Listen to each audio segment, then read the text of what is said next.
Hi everyone, today we will continue our discussion on pipelining. In the second chapter of this subject matter in our session, we will discuss control hazards and solutions for that type of hazard. We will also talk about some of the advanced topics such as branch prediction methods.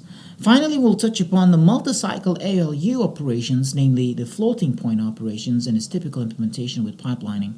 We will see a few examples where we need to consider different ALU sections competed by different floating point operations.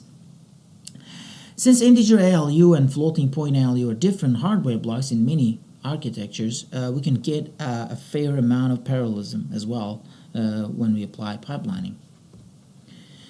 So far, we've covered the first chapter of pipelining and argued that our main objective is to reduce the CPI, clocks per instruction. We have seen the application of it to the RISC instruction set and begin talking about structural as well as data hazards associated with basic pipelining concepts. We've also covered detection and prevention mechanisms for these type of hazards. So in this class, we will start talking about control hazards and solutions for that. Control hazards happen when there are branches or jumps in the instruction code.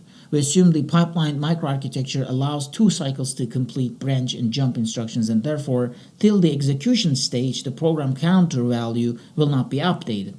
For this reason, we have the control hazard, right? Because we fetch instruction one after the other. So since before the execution stage, we have two other instructions already fetched in and decoded. For this reason, for example, we can have a solution, and it is to repeat the instruction fetch stage until the end of the execute cycle. Only then we can reliably continue with the instruction decode stage of the next instruction. This is shown in this example, in this slide, where the branch instruction follows an add instruction. However, by performing instruction fetch cycle twice in this example, we will encounter the performance hit around 20%. In normal usual cases or usual practical examples show that about 20-25% loss in the performance should be expected. Another solution is programmatically apply or insert no op instruction to make sure that no operation is performed when the branch instruction is processed. No op instruction can be used to deal with the control hazard just as they were with data hazards.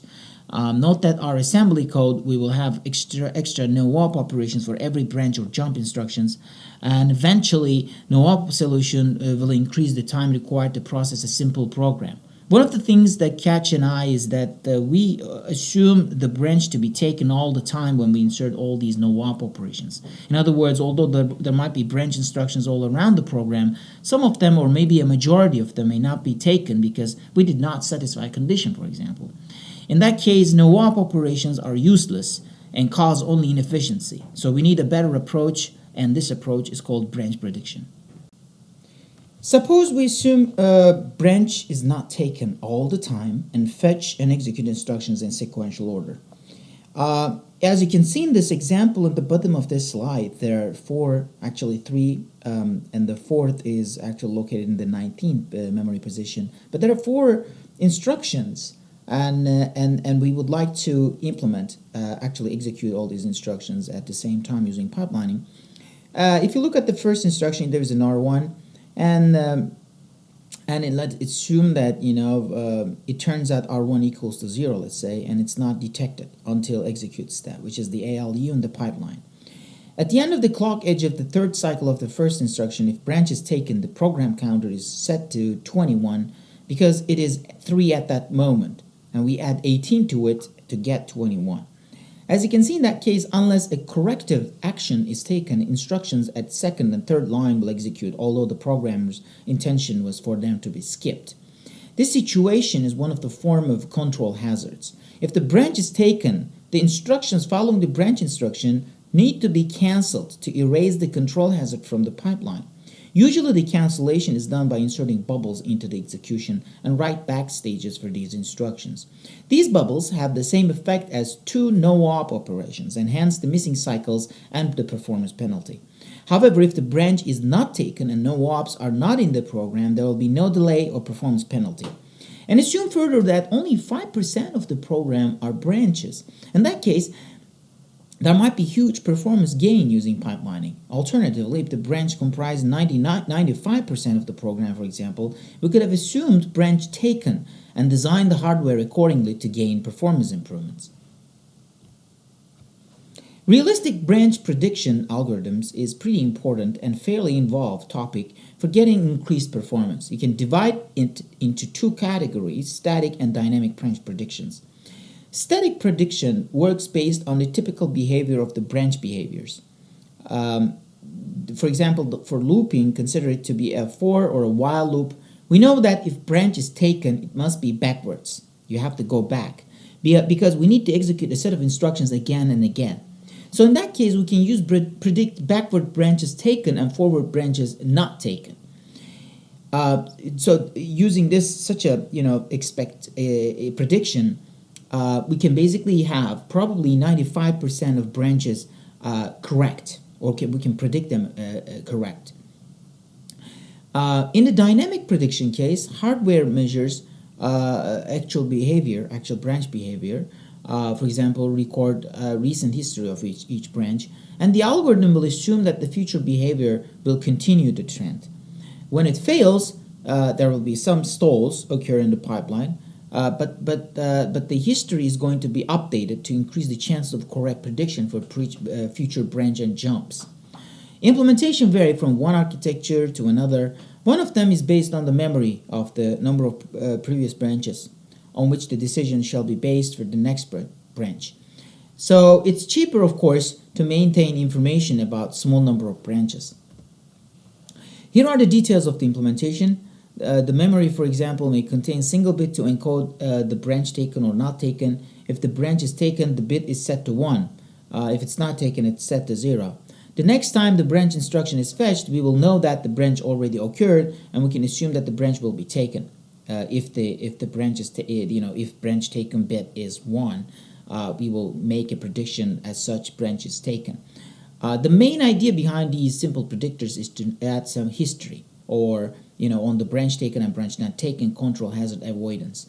As the basic idea implies, you can always increase the memory to improve the accuracy of your predictions, as shown in the picture below, where we have two more states, actually 3 more states, which makes 4 states, and so that you have to have 2 predicted branches before the instruction, branch instruction, that for you to decide that the branch is going to be taken again. Otherwise, it's not going to be taken. So there are 2 more. There are also 2 more advanced predictors, which I haven't put any information about them in this slide, but it's worth to mention. Correlating and tournament predictors. Correlating predictors will use the history of a local branch and some overall information on how branches are executed to make a decision whether to execute the branch or not. Tournament predictors are even more sophisticated in that they will use multiple predictors, local and global, and enable them with a selector to improve accuracy. So far, we've considered single-cycle ALU operations, in other words, integer arithmetic operations, yet it's not practical to require floating point operations, for example, to finish in 1 cycle. So doing so would require slow clock or enormous amounts of logic, mostly in the combinational logic form. Instead, we allow a longer latency for floating point operations. It's common to have several floating point units, for example, floating point adder, floating point divider. Each of these may take multiple clocks per operation. Notice that if these operations are pipelined, then structural hazards can occur. Consider the figure below, where we have integer ALU operation being handled by a single execute step, and at the end of the clock cycle, the result is going to be available for the next stage. However, for the floating point units, this is not the case, as it may require multiple cycles to complete the execution and make the result available for the next stage. If an instruction cannot issue because of a structural hazard, the entire pipeline stalls. Here's a sample table to the right to show how much latency as well as execution initiation stages. In terms of cycles, we need to be able to accurately compute floating point operations. You can realize that the sum of latency and initiation time gives us the number of pipeline stages for that operation, except the division, because division operation is usually rare and unpipelined in most of the architectures. So here is the pipelining details shown in nice and neat diagram for multiple floating point operations. For each execution category, there is a dedicated hardware, so multiple executions can be run simultaneously. You can also realize that multiple execution stages also require additional pipeline registers, complicating the microarchitecture. Here, the instruction decode stage is connected to the head of each execution unit, and the memory stage is connected to the tail of each one of these executed stages. The rest of the stages are the same as regular single cycle flow, so the hardware is shared by these 4 different types of executions. The number of cycles it takes to complete floating point operations is different. This means that several instructions can reach to data memory or write back stages in the same clock cycle. This could cause a structural hazard if the CPU can only write 1 register or 1 memory location per cycle. The completion of instructions becoming variable also leads to out-of-order completion of execution of these instructions. Unfortunately, this will violate our primary assumption about exception and interrupt handling services, because before we initiate them, we record the program counter value to a register and go execute the service routine and come back where we left off. With pipelining and out-of-order completion, the program counter value must be watched for the correct value. Otherwise, you will basically resume to a different and wrong location in memory, and that's problematic. Okay, now it's time to look at an example. Here's the example to bolster your understanding how our structure and data hazards are controlled in a multi-cycle operation unit. Here we assume instructions ad.d and mul.t are for floating point addition and multiplications respectively, and we use our previous table for floating point operation latencies and initiation time. We assume full forwarding in action to save clock cycles. If we drop the execution stages of the pipeline, we end up with the following table. Note that, for example, there's a mandatory stall due to the data hazard, because for the second instruction, we need to wait until the memory stage of the load instruction is completed, because F4 is going to be available at the end of the clock cycle 4. You can also figure out the rest by yourself. It's also worth to note the execution stages overlap, as this is possible because we use different hardware. And as you might notice, these are possible because we've got different hardware. As you might notice, I use different colors to classify stalls due to data hazards and stalls due to structural hazards. So the execution of 4 instructions leads to, in total, 18 clock cycles under fully bypassed and forwarded pipeline. Due to the space constraint, by the way, the 18th cycle is not in the figure. Here's another example where we have 3 instructions separated by 2 other instructions such that their memory and write back stages overlap, and that needs to be executed in the same clock cycle, right? And unfortunately, we've got only single hardware, and these stages do cause structural hazard, therefore, whereas the execution stages do not, because, as we said, there are separate hardware for these stages.